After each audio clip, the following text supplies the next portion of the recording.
Mutants, welcome back.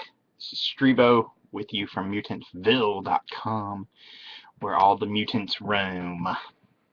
I've just returned from seeing Oblivion. It's time for one of my daily vlogs, so I thought I'd sit down and just share some thoughts on it.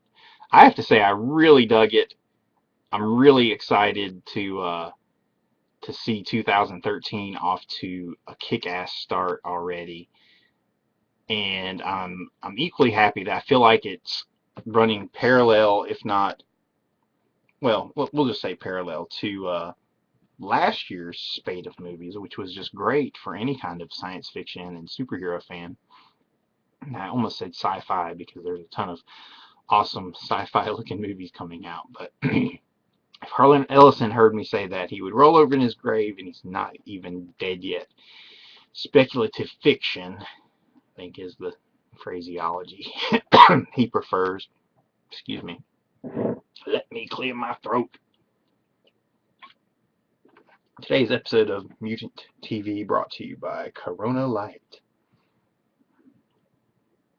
Es más macho. No, that's the Tecate slogan, but I digress. Oblivion was awesome. I really like Tom Cruise in it. I love the effects were great. I went to see it in IMAX.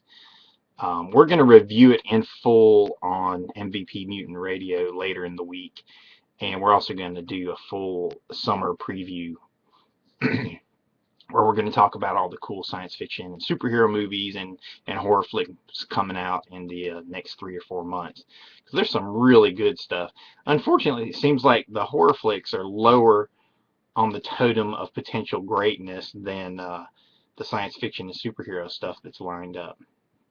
There's no real big prominent horror films over the summer that I can think of. To me, Lords of Salem is like the most interesting one that's out right now, and I haven't had a chance to see it. I know there's a lot of people already. There's a lot of reviews by people that were disappointed about it with it, but that happens. Some people like some movies and they don't like other movies, so I don't know.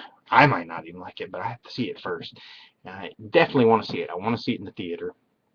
I dig seeing Rob Zombie movies in the theater. Though when I saw Devil's Rejects, I was in the front row, literally, because me and the girl I was with at the time, we got there late, or probably because I got there late. No doubt she was probably there much earlier than me, probably an hour before. But anyway, by the time we got in there, theater was packed.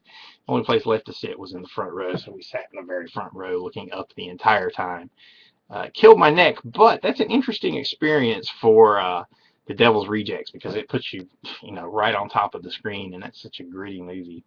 But anyway, how the hell did I go from Oblivion to the Devil's Rejects? The point is it's awesome just to see movies in the theater and experience the full thing. We did get to see get the full experience. We did get to see a trailer for Star Trek II Into Darkness. This is the original Star Trek II, which is going to set the mold that J.J. Abrams' new Star Trek II is going to try to break away from. So he'll have some nods to it, but he'll break away from it as well. Star Trek 2 is going to be cool. I'm quietly excited for that. I was actually just talking to Phil K the other day, and we both agreed Man of Steel is the number one movie we're looking forward to this summer.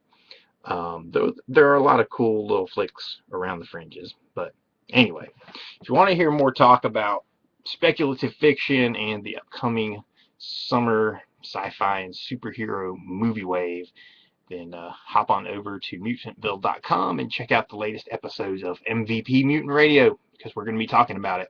Plus, we're going to give you a full spoiler-free and spoiler-filled Oblivion review. Zuh.